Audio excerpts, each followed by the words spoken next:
Welcome to Echo Forge, dark fantasy and sci-fi stories from the edges of forgotten worlds. If you enjoy this kind of storytelling, hit like, subscribe, and tap the bell so you don't miss the next vision. Now, let's step through the gate. Vigil at the mouth of the world. They sealed the door behind him with iron and prayer. The stone slab rolled into its cradle with the slow finality of a tomb lid, mortar dust drifting down like ash. Behind it, muffled by 4 feet of carved granite, the villagers finished the words they did not know how to believe. "Light guide you, Ser Alen," someone whispered. The paladin did not turn back. There was nowhere to turn to. Only the stairs before him, narrow, steep, swallowing the lantern light one step at a time. His armor murmured with the language of metal and leather, each movement a quiet complaint.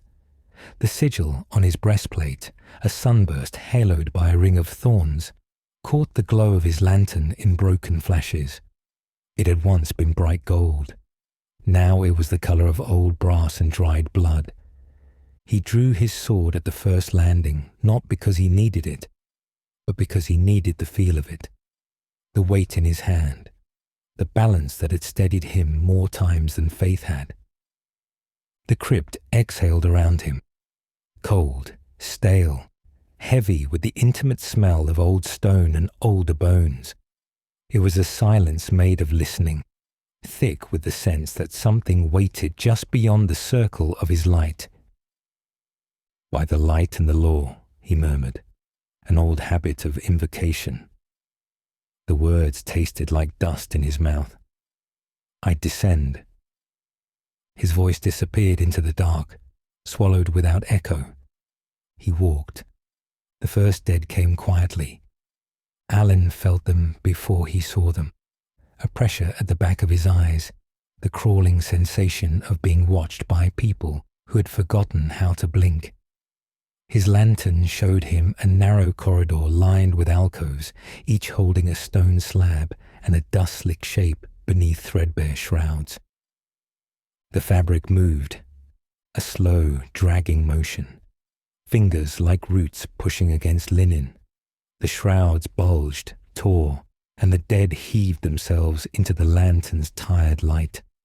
They were not warriors. They were villagers in death, as they had been in life, stooped, broad-handed, wearing the remnants of simple clothes. Their eyes were cloudy stones. Their mouths hung open in soundless complaint as they shuffled toward him in a tide of hunger and confusion. For a breath, Alen could not move. He had seen this before. Not these faces, not these bodies, but this same pale accusation. "You were too late. You are always too late." A boy in a burned-out village, soot on his cheeks like war paint, had once clung to Alen's greaves and begged, "You're a paladin. You have to fix it." Alen had stepped away from him to hold the line at the street, to buy time for the others to flee. When the smoke cleared, the boy had been one more shape among many, blackened wood charred into his small bones. He had never forgotten the way the child's fingers had slipped from his armor. He saw that now in the clawing hands reaching for him, those clumsy, desperate grasps. The first corpse touched his cuirass. Alen moved. His sword sang, a bright arc through the murk, bone cracked, a head rolled. A body fell limp, arm still reaching. He pivoted, shield lifting, feeling impact shudder through its battered face as another undead slammed into it with the stupidity of water against stone. He fought without shouting. There was no glory here, only work. The dead pressed in, the press of guilt-given weight and stench. Their nails scraped at the seams of his armor, seeking the warmth beneath. Their breath was the rot of summers long gone. Each fell the same way. A cut to the neck, a split of the skull, a crushing blow to the spine. The motions were practiced, worn smooth by years, as familiar as the prayers he no longer trusted. His lantern swung wildly, casting fractured images onto the walls. Here, a woman with half her face sloughing away, wearing the spectral reminder of a baker's apron. There, an old man still clutching a wooden charm of the sun god, the symbol cracked in two. You didn't come for us. You came, but not in time. You came, but you left again. Blame needed a target. The dead did not remember how to forgive. When the last of them lay still, the corridor was a charnel house of torn shrouds and blood that wasn't blood. Alen stood in the center of it, chest rising and falling, each breath scraping against the inside of his throat. He wiped his sword on a relatively clean scrap of cloth and slid it back into its scabbard. The act felt hollow, ceremonial, like a priest going through rites after losing his god. Rest, he said finally, to the broken forms around him. If there is any rest left. The crypt did not answer. He lifted the lantern and walked on. The stairs took him deeper. They wound like the spine of some stone beast, plunging past layers of earth that smelled of damp and iron. The lantern's flame dimmed as if reluctant, as if it too understood this was a one-way road. The second level was narrower. The air there was colder in a different way, not the simple chill of underground, but the precise sharpness of old steel and older resentment. The walls were no longer roughly carved stone, but blocks fitted with merciless care, each joint a straight and exact line. Niches lined the hall, larger this time. They did not hold villagers. They held armor. Rust-spotted breastplates and greaves rested on stone shelves. Swords lay across skeletal abdomens, hands of bone crossed over hilts. Cloaks, mold-eaten but still bearing faded sigils of sunbursts, scales, stars. The marks of orders that had died or been forgotten.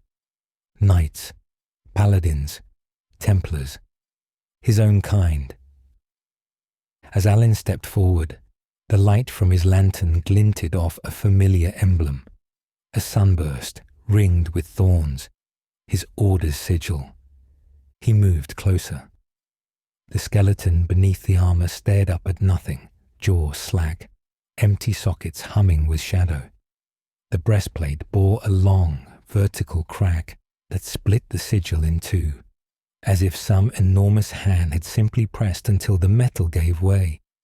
On the stone at its feet, carved deep enough to outlast rust, was a single word, Vigil. Alan's throat tightened. Brother, he murmured, and did not know if he meant the dead knight or the word itself. His own order had a right. When a paladin took their vows, they carved a single word into their mind, the promise that would define them. Some chose justice, some mercy, some light. Alen had chosen vigil, the willingness to stand where others would not, to watch when others slept. He moved his lantern slowly down the row of dead. Each one had a word carved at their feet. Duty, justice, penitence, honor, mercy. The letters were gouged into stone with knives, with sword tips, with fingernails, whatever had been left at the end. As he passed, one of the skeletons moved. It was not theatrical. There was no dramatic explosion of dust, no shriek. The bones simply shifted with a faint clatter of porcelain being disturbed. The head rolled to the side. The empty sockets turned toward him. Alen stopped. Another set of bones twitched. A gauntlet scraped against stone, fingers closing around the hilt of a sword that had not been lifted in generations. Plates of mail chimed as they slid over one another. The dead knights rose with slow, awful purpose. Their movements had none of the clumsy hunger of the villagers above. They stood like men who had been waiting in formation, called to attention at last. When they lifted their rusted swords, it was with the muscle memory of a lifetime. Sunbursts glimmered dully from their breastplates. Thorn crowns etched in metal, the emblems of the faithful. "Stand down," Alen said, before he thought better of it. His voice sounded small in the tight corridor. One of the skeletal knights tilted its skull, as if considering. The motion was unnervingly human. Then, without a word, it stepped forward, sword pointing at Alan's throat. "You took the same oath as we did," those empty sockets seemed to say. "Why are you still breathing?" Alen drew his weapon. The steel rang like a shout. "By the light," he began. The nearest knight moved with surprising swiftness for something dead. Its blade came in a flat, testing cut, and Alen barely caught it on his own, sparks kissing the darkness. The impact reverberated up his arm. This was no shambling corpse. This was the memory of a swordsman, stripped of flesh, but not of form. They came at him as a unit. Where the villagers had pressed forward in a stumbling tide, the dead knights advanced in rhythm. 2 moved to his flanks, 1 to the front. Their bones creaked, but their pattern was flawless. They fought like every expectation he had ever carried. "You will be strong. You will not falter. You will not turn away." Alen pivoted, his boots skidding on the dust. He let their first combined strike drive him back a step, cushioning the blow rather than breaking beneath it. His shield took a cut that carved a groove through the painted sun. He answered with a thrust that drove through a gap in one knight's gorget, shattering the vertebrae beneath. The skeleton collapsed like a puppet with its strings severed. It crawled for its sword, even as its torso dragged useless legs behind it. He had to step on its hand to keep it from rising again. The fingers scraped at his boot, protesting, accusing. I stayed. Why didn't you? A blade kissed the seam of his breastplate, biting into the mail beneath. Pain blossomed along his ribs, hot and metallic. Alen grunted, twisting, letting the wound be shallow instead of deep. He slammed his shoulder into the attacker, knocking it sideways into the alcove wall.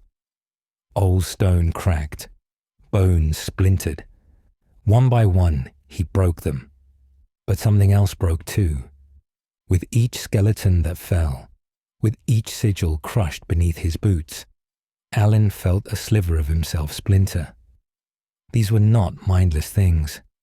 They were the husks of people who had once believed as he did, who had walked into darkness for the sake of light.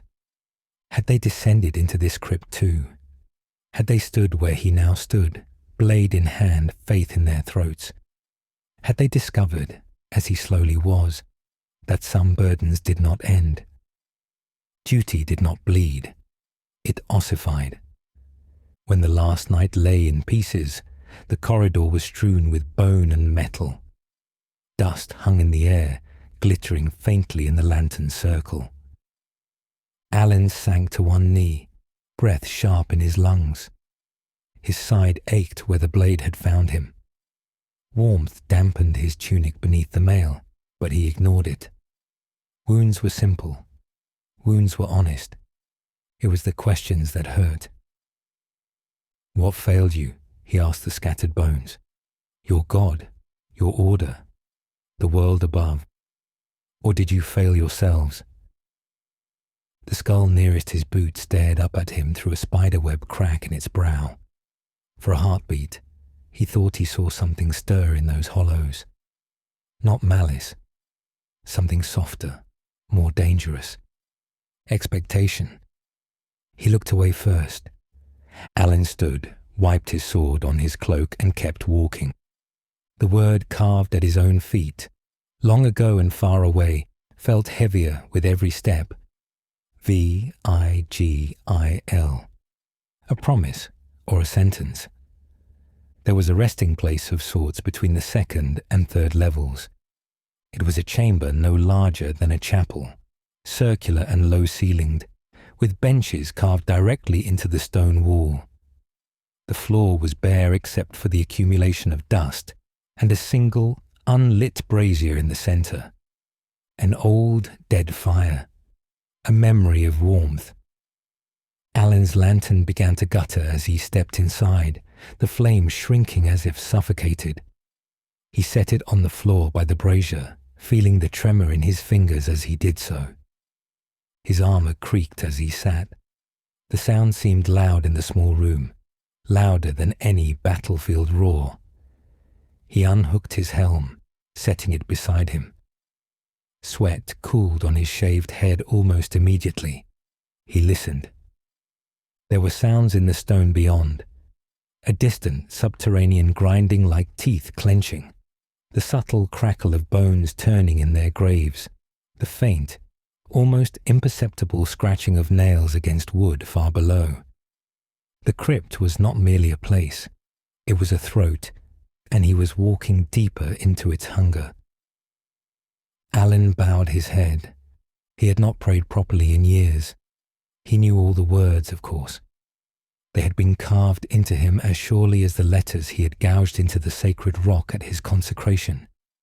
But somewhere between wars and burned villages, between petitions unanswered and survivors inconsolable, his faith had turned into something quieter and less clean. Still, there was no one else to talk to. Lord of Light, he began. The title felt sharp on his tongue, as if he were biting down on glass. He exhaled slowly through his nose, shoulders sinking. You know me. I am not here for favor. He remembered the boy with the soot-stained face, the way the sunburst banners had looked, limp and irrelevant, over the ruins. I am here because if I do not come, no one does. His voice was a rasp. The lantern flickered. There is rot under this village. It rises. It will not stop by itself. The dead do not stay where they are put. He closed his eyes. On his eyelids, he saw the villagers' faces as the stone door had swung shut. Hope and resignation in equal measure. People made of thin cloth stretched over the frame of fear. A woman clutching a child too tightly. An old man holding a sun charm worn smooth by prayer. A young man looking at Alan as though trying to memorize the shape of his armor, needing it to mean something. What do you want of me? He asked the silent air. What is the end of this road? The silence pressed in, thick as earth. Once, years ago, he had heard a voice when he asked such questions. It had not been words. Faith rarely spoke in words. It had been a warmth in his chest, an answering pressure behind his sternum that said, I see you. Stand. Tonight there was nothing. Only the slow, steady drip of water somewhere beyond the stone. Alan opened his eyes. His lantern was a dull, wheezing thing now. The flame crawled low on the wick. He could coax it back, perhaps, but it would not last forever. Nothing did. He slipped a hand between the plates of his cuirass and adjusted the leather thong there until he felt the small weight hanging from it. A metal token. His order's sigil worn down by touch. On the reverse, a single word scratched in with primitive strokes. V-I-G-I-L. He curled his fingers around it until his knuckles ached. Very well, he said to the absence of an answer. If you won't speak, I will walk. If you won't shine, I will carry the lantern. In the quiet, he thought, just for a moment, that the metal warmed beneath his hand. It might have been his own body heat. It might have been hope, stubborn as a weed. He stood, bones protesting, and picked up the lantern. The flame steadied slightly, as if deciding there was no point in dying just yet. Alan put his helm back on, its weight familiar and enclosing. He tightened the strap beneath his chin, lifted his shield, and found the next set of stairs. Down, always down. The third level smelled of old paper and older regret. The walls were lined not with alcoves of the dead, but with carved recesses full of stone tablets and weathered wooden plaques. Names hewn into granite. Deeds. Dates. The script ran like veins through the rock. It was a ledger of the forgotten. He moved his lantern closer. The light sank into the grooves, making the letters seem to float. Some marks were deeply chiseled, defiant, meant to outlast centuries. Others were faint, as if the hand that made them had been weak or hurried, or the maker doubted anyone would ever bother to read them. He traced one with a gloved finger. Sarah, daughter of no one, who fed the orphans. Another, Tamil, who lit the watchfires when others slept. And another, Alden, who died so others could run. These were not kings and lords. These were not names sung in songs. These were small people with small acts that had been large to the ones they'd saved.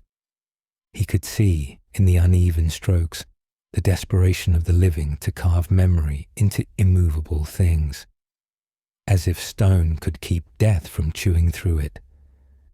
"Who wrote these?" he asked the empty air. The crypt obliged him with an answer this time. "We did," a small voice said. Alen spun, sword half drawn before he thought to stop. The lantern swayed wildly, shadows jumping like startled animals across the carved walls. A figure stood at the edge of his light.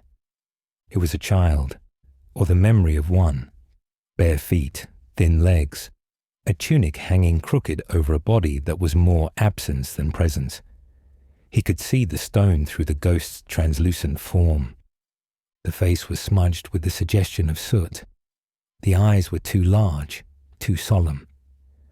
Alan's heart lurched into his throat. He had seen those eyes before in a burning street. "Who are you?" he asked, voice hoarse. The ghost cocked its head. "You don't remember?" it asked mildly. The voice could have been a boy's or a girl's. It was mostly echo. "You told me you would." Alan took a step back without meaning to. His heels scuffed the carved name of some long-dead baker into a smear. He remembered. Flames clawing at the sky. Smoke like solid hands. A child tugging at his armor, coughing, asking questions he had not had time to answer. "You're a paladin. You have to fix it." He had gone where the line was breaking. He had done what needed to be done. He had watched the roofs collapse with people still screaming inside. "I tried," he said to the ghost. "I tried to remember." "Trying is not the same as doing," the child said, and smiled with a mouth that broke his heart. "It's all right. We carved them ourselves in the end. The names, so we wouldn't be lost." The ghost stepped sideways, and its hand passed through one of the stone plaques, fingers aligning with the scratches. "Nobody comes here to read them," it added. There was no accusation in its tone. That made it worse. "Except the dead. We read the names to each other so we can pretend someone remembers." Alan swallowed. His throat clicked. He had thought he understood the weight of forgetting. The way the world marched on over graves, grass rooting in skulls, new ploughs turning old battlefields into farmland. But he had not considered what it meant for the dead themselves to remember, with nothing to do but wait. "What happened here?" he asked. "To the village?" The ghost shrugged, emotion like mist curling around a rock. People died. People forgot. Someone dug too deep. Someone cut corners on blessings and walls. Or maybe someone prayed too hard for someone who didn't deserve it. It doesn't matter. It looked up at him. "You're here now. That's what matters. You heard them up there. They want you to fix it, so that they can forget again." Something bitter twisted in his chest. Is that what you want? The ghost walked up to him. Despite its insubstantiality, its presence was sharp and precise, like a cold wind slipping under his armor. It stopped directly in front of him and reached up. Fingers of light touched the metal over his heart, where a sunburst and thorn ring were embossed. I want you to understand, it said. Remembering is a kind of haunting. So is forgetting. The lantern flickered. In its wavering glow, more figures materialized along the walls. Men and women, children and elders, soldiers and farmers. Some still bore the ghostly hints of their last wounds. Burns, cuts, crushed bone. Others were spotless, as if death had come to them quietly.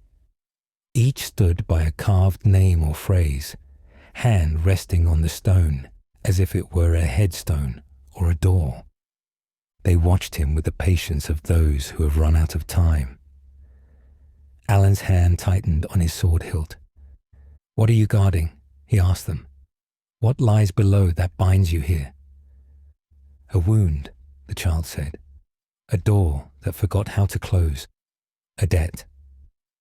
It smiled again, that gentle, unbearable expression. Go on, Ser Alen.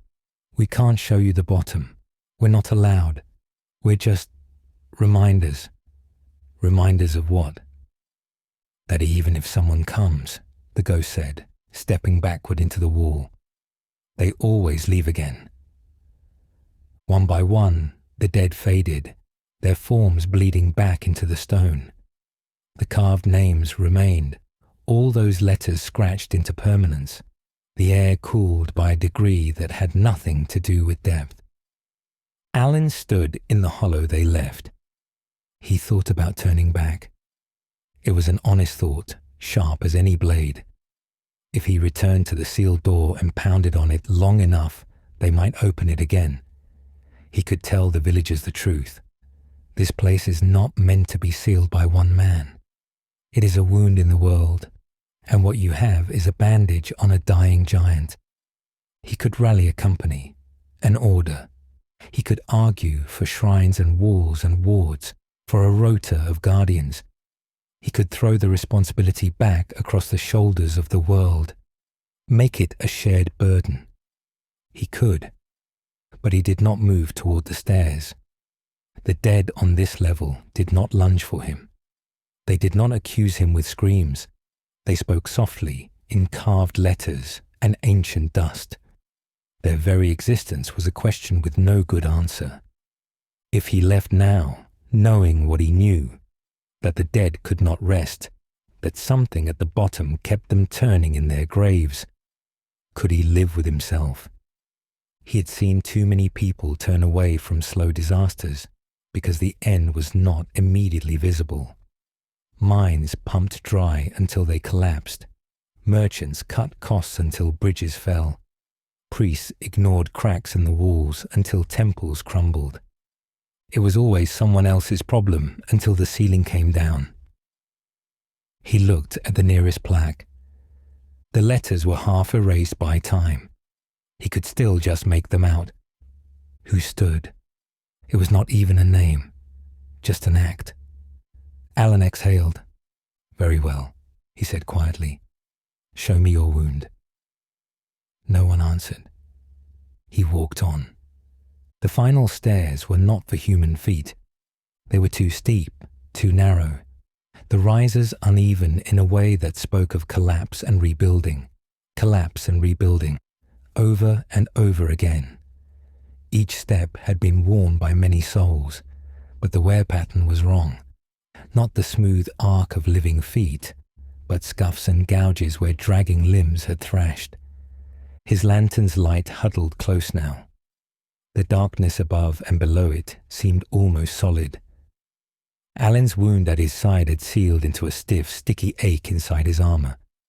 Each deep breath reminded him of it. It brought him back to himself, anchoring him in his own pain rather than the ghost's. You are still alive, that pain said. You are not yet stone. He descended. The air changed in slow increments. First, there was the cold of subterranean places, the heavy chill of earth and rock pressing down. Then, beneath that, a thread of something else, an almost metallic tang, sharp and thin, like the smell of lightning trapped in a cellar. And beneath even that, something older, a rich, damp, sweet-sour odor, like soil turned after long winter, only wrong in some indefinable way. The stairs ended with no ceremony. One moment he was in motion, the next his boot came down on level stone. His balance shifted. He halted a heartbeat too late, almost stumbling. The lantern swung, its light sailing out ahead of him like a thrown coin. The chamber it revealed was not large. It was roughly circular, the ceiling low enough that his helm brushed it when he straightened. The walls were not carved here. They were raw rock, glistening faintly with moisture. No alcoves, no plaques, no dead arranged in tidy rows. In the center of the floor, a pit. It was only a few paces across, its edge ringed with a low stone lip, worn smooth by time and touch. No railing, no bars. Just a round mouth opening onto blackness. As Alan's light traced its edges, old sigils shivered into visibility, carved into the stone around the rim. Wards, seals. He recognized some as blessings of his own faith. Others were foreign, older, the script angular and alien. Many were broken. Lines cut by cracks, circles marred by chips, sigils erased by claw marks. The source. He had expected, somehow, something more dramatic. A necromancer's altar bedecked in bones, a roaring fissure pouring smoke, a throne of skulls on which some lich king lounged and smirked. Instead, there was only the pit. He stepped closer. The air spilling from it was cold, but not in the usual sense. It had no temperature, only an absence of every warm thing, laughter, sunlight on skin, the feeling of a hand in his. Alan stood at its edge and looked down. It was dark, not the natural dark of unlit things, but something more concentrated, like ink that had sunk into water and refused to disperse. His lantern light strayed only a short way before being swallowed, its flicker dimming as if embarrassed. It felt like staring into a thought he had never wanted to have. At first, there was nothing, only the sensation of depth without measure, a fall without end. Then slowly, shapes began to coalesce in that blackness. They were not physical. They were impressions, visions crawling up from the dark like hands groping for his eyes. He saw a battlefield he had never walked. Endless rows of dead soldiers, their armor rusted to nothing, their faces preserved in perfect agony. They lay piled at the foot of a wall of bone that stretched to the sky, casting a shadow across an entire world. He saw a village much like the one above, empty of living people. Children played in the streets with skulls for toys, smiling with mouths missing half their teeth. Every door was open, every bed occupied by someone who did not breathe. He saw the crypt itself, with no one to check it, its levels overflowing, corpses pushing at the stairs, at the door, at the earth. He saw himself turning away. The images changed, jumbled. Not prophecy, not necessarily. Possibilities, potentials. All of them rooted in the same simple fact. Death did not like being kept in place. Given any crack, it would seep through. "This is where they go," a voice said behind him, almost conversational. Alan did not turn immediately. His eyes were locked on the dark, on the way it seemed to notice him noticing it. It pressed up to the edge of his mind like a cat against a window, affectionate and terrible. "Who?" he asked softly. "The parts of people that don't know how to lie down." He turned then. A figure stood on the opposite side of the pit.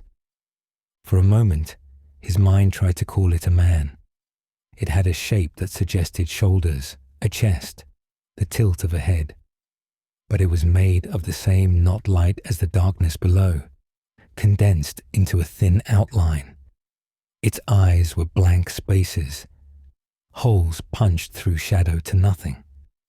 Chains dangled from its wrists, trailing into the pit. They did not clank when they moved. They made no sound at all. "Don't call me a ghost," it said. "I was never really alive." Alen lifted his lantern reflexively. The light slid off the figure as if its surface rejected it. "What are you?" he asked. "A question someone asked a long time ago," it replied. "About what happens to the parts of people that can't rest. Grief, rage, unfinished work. You pile enough of those up, they start to coagulate." It gestured with its chin toward the pit. "They dug too deep here. They called too loudly. They gave too much of themselves to their dead and expected the dead to stay grateful." There was no anger in its voice, only a kind of weary amusement. "And you?" Alen asked. "What is your role in this wound?" The chains trembled, not from the figure's movements, but from something pulling below. "I sit," it said. "I stand. I hold. I keep the balance between up and down. When there is a surplus of unrest, I pull it back. When the living dig too hard at the skin of the world, I smooth it out." It smiled, a thin, unreal stretch. "I am the thumb on the scale." Alan's gaze dropped to the pit again. "Then why are they rising?" he asked. "Why are they walking in the levels above like sleepwalkers in search of their beds?" The figure's smile faltered. "Because," it said, and for the first time there was a crack in its tone, "it is a very large wound, and I am very small, and I have been here a very, very long time." It lifted its hands. The chains rattled silently. Up close, Alen could see they were not metal. They were words, letters linked together in iron script. Oaths, names, promises, each link older than the last. The figure flexed. The chains barely shifted. "I am tired," it said simply. Alen thought of the dead knights in their alcoves, the words carved at their feet. Vigil, duty, justice. The way their bones had compelled themselves to stand when they no longer had flesh. "How long?" he asked. The figure tilted its head, listening to some internal measure. "The world changes above," it said. "Empires rise and fall. Languages twist and fracture. At first, I tried to keep count. Then I realized it did not matter." It lowered its arms. The chains slackened slightly, only to tighten again as something below tugged anew. "What matters is this," the Guardian said. "So long as something stands here and remembers that there must be a boundary, the dead stay mostly where they ought to. They murmur. They turn in their sleep. They occasionally leak. But the dam holds." "And if nothing stands here?" Alen asked. The Guardian's non-eyes flicked up toward the ceiling of the crypt, toward the village, toward the rest of the world. "We find out," it said. Silence settled around them like ash. Alen felt the shape of his own mortality acutely then, the ache in his side, the weight of his armor, the slow, subtle drag of fatigue in his muscles. He was no tireless ghost, no concept given form. He was a man with blood cooling in his veins and a finite number of heartbeats. "Why me?" he asked. The question slipped out without his consent. It was the same question he had asked in every ruined place, every burned village. Why did I survive when others did not? The Guardian's smile returned, oddly gentle. "Because you walked all the way down," it said, "and you did not turn aside, and you kept asking questions even when you stopped expecting answers. That is a kind of qualification. Its head tipped slightly. And you wrote Vigil on your soul, and then spent your life trying to live up to it. That leaves a mark. We can see marks down here. Alen closed his eyes briefly. He saw the grove of stone in which he had carved that word, years ago. The other paladins watching, some with tears, some with pride, some with envy. The way his hand had shaken when he pressed the dagger point into the sacred rock. The way he had told himself over and over that he would not be found wanting. He opened his eyes. "Are you asking?" he said slowly. "Or telling?" The guardian regarded him across the pit. "I am too tired to drag you in chains," it said. "Even if I could, and that is not the way of our kind. We do not conscript. We burden. We present a weight and see who chooses to pick it up." It nodded toward the stairs. "You could go," it said. "You have already done much. The levels above are quieter for your passing. The villagers will sleep easier for a time. You may even convince others to come. Build walls, plant charms, erect altars." Something like resignation flickered through its outline. And in a generation, or 2, or 10, someone will cut corners. Someone will forget why the walls needed to be so thick. Someone will decide the old stories are only stories. Someone will pray to be spared the pain of their grief, and the surplus will collect here again. It always does. Alen felt the future lapping at his heels like dark water. Villages like this one. Villages unlike it. Cities. Keeps. Families looking to their priests and their paladins and their kings, asking the same question in different words.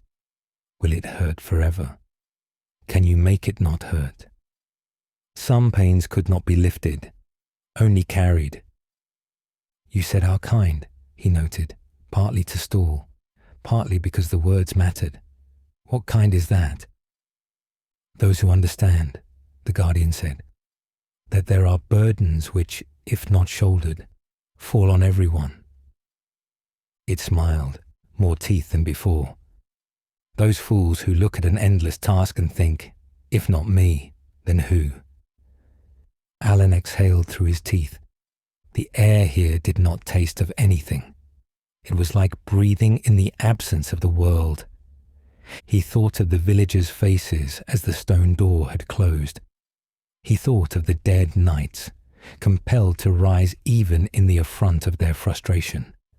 He thought of the plaques of the forgotten and the ghost child who read the names so the dead would not be alone. He thought of his own word, carved into his chest like a brand. Vigil, to watch, to stand, to be the one who stays when others go. He had always assumed it meant until dawn, until relief came, until the order recalled him, until his God spoke again, not until forever. His hand found the token resting under his armor. He pressed it so hard it dug into his palm. "What happens to you?" he asked quietly. "If I take your place?" The guardian looked at its chains as if it had never considered the question. "I forget," it said after a moment. "Or I remember. Or I become something else. There is a lot of forgetting and remembering here. It's hard to tell them apart." Its gaze met his. "I become one of the restless, I think, or something like them, free to roam the bones of the world. But I have been here so long. The thought of freedom frightens me more than the thought of staying." It laughed, a sound like air leaving a tomb. Imagine that, the jailer imprisoning himself. Alen stepped back from the edge of the pit. The motion felt like stepping away from a cliff, except the drop was inward, not downward. He set his lantern carefully on the stone. Its flame was a small, stubborn thing. "As long as someone stands here," he repeated, more to himself than to the guardian. The dead stay mostly where they should. Mostly, the Guardian agreed. Nothing is perfect, not even death. Alen unbuckled his shield. The leather straps had stiffened with sweat and blood. They resisted, as if unwilling to let go. He worked them loose and lowered the shield to the ground. The painted sun on its face was nearly unrecognizable beneath the gouges and soot. He sat down on the stone lip of the pit. It was cold, but his body warmed it quickly. He set his sword across his knees. Its weight felt suddenly appropriate, not as a weapon, but as a line drawn. His hands shook once. He let them. Then they stilled. "If I sit here," he said, "if I hold those chains, the dead will rest." "They will not rest," the Guardian corrected gently, "but they will lie still most of the time. The restless parts will have somewhere to go other than up." It nodded toward the invisible world above. "There is a difference between grief and plague. You would be keeping one from becoming the other." Alan's throat hurt. "And if I stand," he continued, forcing the words out, "no one will know, not the villagers, not my order, not my God." The Guardian considered. "Your God might," it said. "That is their business. As for the others, perhaps for a while they will tell the tale of the paladin who went down and did not come back. They will add flourishes. Monsters you did not fight. Treasures you did not find. Eventually, the story will thin. No one will remember your name. Only that someone once went down and did not return." Its knot eyes softened. "But you did not take your vows for applause, did you?" "Number?" No, he had not. He had taken them in a small stone grove with no witnesses, but a handful of tired knights and a god whose presence had felt then like dawn. He had taken them because the world hurt, and someone needed to stand where the hurt was thickest to keep it from spilling. He had not understood that sometimes there was no dawn, only the decision to keep standing. Alen lifted his sword, not in salute, in offering. He set it down beside the lantern. He unstrapped his helm and placed it on top of the upturned shield, the whole arrangement like an empty silhouette watching him. Without the armor over his head, the crypt's quiet pressed in, more intimate now. He could hear his own breathing. He could hear the faintest susurrus from the pit, like leaves blowing in a graveyard with no trees. The Guardian watched him. "This will hurt," it warned, "at first, and then it won't, and then you will not remember what it was like not to hurt, and then you will." Its chains trembled. "That is the shape of eternity, a circle made of forgetting and remembrance." Alen took a slow breath. "I have been hurt before," he said. "I have watched others hurt because I was not where I needed to be. This, at least, is different." He held out his hands. The Guardian hesitated. In that pause, Alen saw the exhaustion more clearly, the way its outline frayed at the edges, the way the chains tugged at its wrists like obligations given form. "Will you go?" he asked quietly. "If I take them? Or will you stand beside me, offering advice I do not want?" The Guardian laughed again, softer. "I do not think I could stay," it said. "This place is made of balance, one in, one out. That is how the scales are kept, and I am so very tired of this view." It stepped forward. The chains whispered. Some of them snapped, their links shattering into bright, brief sparks that vanished before they touched the stone. Most held. When the Guardian reached him, it did not lean down.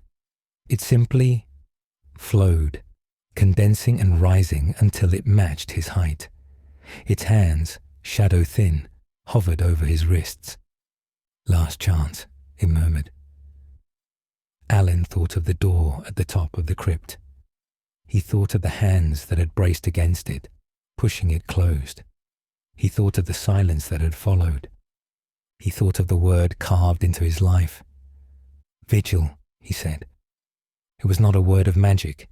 It was not a prayer. It was an answer. The chains dropped onto his skin. They were not heavy, not in the way metal was. They did not bruise his flesh. They sank slow and deep into his bones, threading themselves through marrow and memory. Each link was a promise, sliding into place. He gasped. Pain flared, bright and total.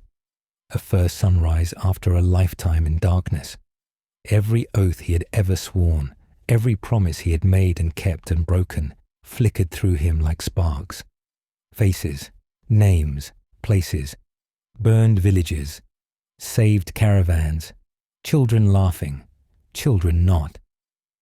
The dead levels above shivered. He felt them, each restless corpse, each ghost, each carved name. They pressed against his mind like fingers against the inside of a drum. Here, don't forget us. Here, don't let us out. He closed his hands around the invisible weight. The guardian exhaled. The chains lifted from its form as they burrowed into Alan's. It grew thinner, lighter, as if sloughing off a cloak that had always been too large. Its outline flickered, lost cohesion. For a moment, its face, the suggestion of one, was very close to his. You will hate me, it said softly. In the long spaces, you will curse the part of me that asked you. I am sorry, but I am also not. Alan's teeth ground together. I have hated worse for less, he said.